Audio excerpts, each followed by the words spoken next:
Hangad ko na magkaroon ng bansa ng maayos na pamamahala upang ang marami at hindi lang ang iilan ang makikinabang sa kaunlarang maabot natin.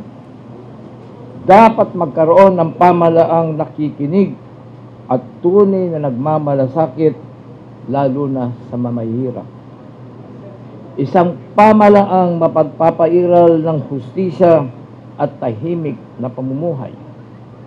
Isang pamahalaang puspusang nagsisikap upang lumikha ng higit pang trabaho upang bigyan ng ginhawa ang matagal nang nagigipit na taong bayan.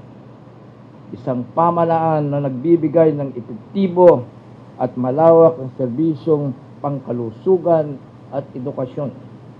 Isang pamahalaang makatao, hindi manhid at may malasakit kanino man.